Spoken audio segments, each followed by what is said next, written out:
हरे कृष्ण। तो कल मैं एक प्रवचन सुन रहा था जिसमें वो प्रवक्ता जो थे वो बता रहे थे कि भगवान के भक्ति में प्रगति जो है ये केवल हमारे साधना के ऊपर निर्भर नहीं है। साधना का अर्थ है नाम जप करना या भागवत श्रवण या अध्ययन करना, इसके ऊपर निर्भर नहीं है। हम नाम जप करेंगे और भक्ति में प्रगति हो जाएगी, ऐसा नहीं होता है। तो वो कह रहे थे कि ये क्यों नाम जप करने पर भक्ति में प्रगति होती है, क्योंकि नाम जप करने से गुरु और कृष्ण संतुष्ट होते हैं, और जब गुरु और कृष्ण संतुष्ट होते हैं तो भक्त के भक्ति में प्रगति होती है, उसकी साधना में शुद्धता आती है और वो भौतिक आसक्ति से दूर जाता है। तो क्रिया शुद्धिकरण नहीं करती है, परंतु क्रिया करने से जब भगवान की कृपा प्राप्त होती है, गुरु की कृपा प्राप्त होती है, तो वो कृपा वास्तविक हमारे भक्ति में प्रगति कराता है, हमारे भाव में प्रगति कराता है। भगवान को कैसे संतुष्ट किया जाता है तो बताया गया है कि दया सर्वभूतेषु संतुष्ट येन केन वा सर्वेन्द्रिय शांत्या च तुष्यति आशु जनार्दन। भगवान को संतुष्ट करना इतना आसान नहीं है, परंतु कुछ परिस्थिति में वो बहुत आसान हो जाता है। भगवान को संतुष्ट करने के लिए दया सर्वभूतेषु, सर्व जीवों के ऊपर दया करने की एक कला होनी चाहिए, आनी चाहिए। और सर्व जीवों के ऊपर दया तभी हो सकती है जब हम सर्व जीवों को कृष्ण भावना की ओर प्रेरित करें। सर्व जीवों को कृष्ण भावना की ओर प्रेरित करने का एक ही साधन है और वो है नाम संकीर्तन। नाम संकीर्तन से हम हर एक को भगवान के भक्ति में प्रेरित कर सकते हैं।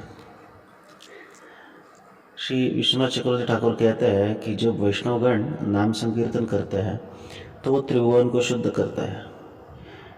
किस प्रकार त्रिभुवन को शुद्ध करते हैं तो कहते हैं, जब नाम संकीर्तन करते हैं, अपने मुंह से उच्चारण करते हैं हरे कृष्ण कृष्ण कृष्ण हरे हरे, हरे राम राम राम हरे हरे, तो वो इस भूलोक को शुद्ध करते हैं, संपूर्ण जगत को शुद्ध करते हैं। जब वो नाचते हैं तो उनके पैरों के थरक से, पैरों की क्रिया से जो निचले लोक हैं वो शुद्ध होते हैं। और जब वो नाचते हुए हाथ ऊपर करते हैं तो हाथ ऊपर करने से जो ऊर्ध्व लोक है वो शुद्ध हो जाते हैं। तो इस प्रकार जो नाम संकीर्तन है, कीर्तन में नृत्य जो है, इससे त्रिभुवन का उद्धार हो सकता है, त्रिभुवन शुद्ध होते हैं। और त्रिभुवन का अर्थ ये नहीं है त्रिभुवन में जो भी केवल मनुष्य ही शुद्ध होंगे, नहीं, त्रिभुवन में जितने भी योनि हैं, 84 लक्ष योनि, वो सब शुद्ध होती है पूरे 14 भुवनों में। तो इस प्रकार संपूर्ण ब्रह्मांड जो है ये भगवान के भक्ति से शुद्ध होता है। एक शुद्ध भक्त जो है वो संपूर्ण जगत का उद्धार कर सकता है। जैसे हमने देखा प्रहलाद महाराज, जब नरसिंहदेव उन्हें कहे कि मांगो आपको क्या वर मांगना है, तो वो कहे मुझे कोई वर नहीं चाहिए, मैंने तो देख लिया कि इस प्रकार जो भौतिक उपलब्धि है वो क्षणभंगुर है, एक क्षण में वो निरस्त हो सकती है, तो मुझे कुछ नहीं चाहिए। लेकिन आपको अगर मुझे कुछ देना ही है तो कहे कि मेरे पिताजी का उद्धार कीजिए। तो नरसिंहदेव कहते हैं कि अरे प्रहलाद, आप जैसे भक्त जिस कुल में जन्म लेते हैं उस कुल के 21 पीढ़ियों का उद्धार होता है, तो चिंता मत करो, पिताजी का तो उद्धार हो ही गया है। लेकिन बाद में हम देखते हैं कि प्रहलाद महाराज की प्रार्थना से न केवल उनकी 21 पीढ़ी का उद्धार हुआ, लेकिन ब्रह्मांड के सारे जीव जो है भगवत धाम चले गए तो उस समय के। तो ये एक शुद्ध भक्त के भक्ति का परिणाम होता है। अगर वो इस प्रकार से भगवान को संतुष्ट कर पाए तो संपूर्ण त्रिभुवन का उद्धार कर सकता है, तो उसका उद्धार क्यों नहीं होगा?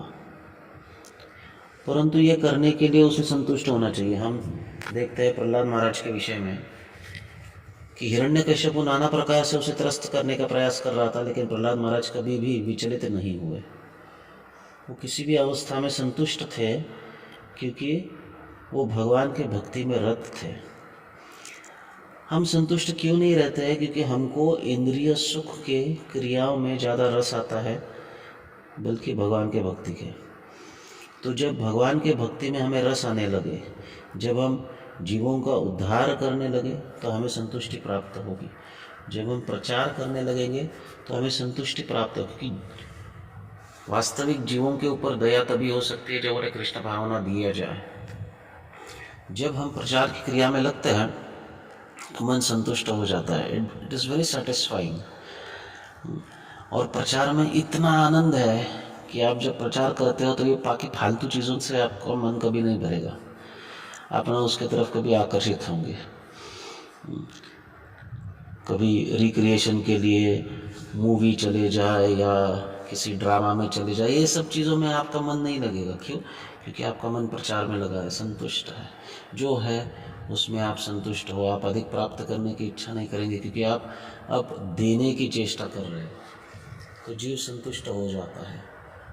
और सर्वेंद्रिय उपशांत्याच, सर्वेंद्रिय अगर आप संतुष्ट हो जो आपके पास है, तो सर्वेंद्रिय उपशांत्य तो अपने आप हो जाता है।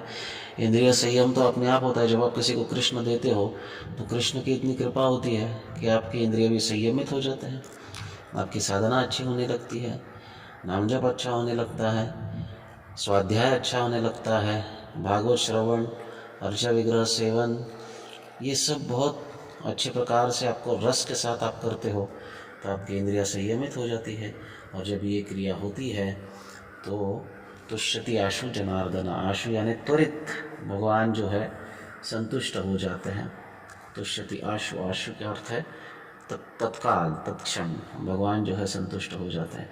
तो ये नारद मुनि ने दिया हुआ फॉर्मूला है, ये कभी फेल नहीं हो सकता है। इस फॉर्मूले के ऊपर अगर कोई कार्य करेगा तो निश्चित रूप से भगवान को संतुष्ट करेगा। भगवान को संतुष्ट करेगा तो उसकी भक्ति में प्रगति होगी, इसमें कोई संदेह नहीं होना चाहिए।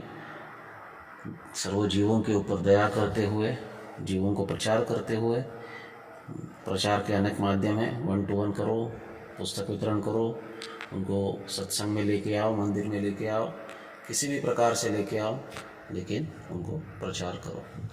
हरे कृष्ण।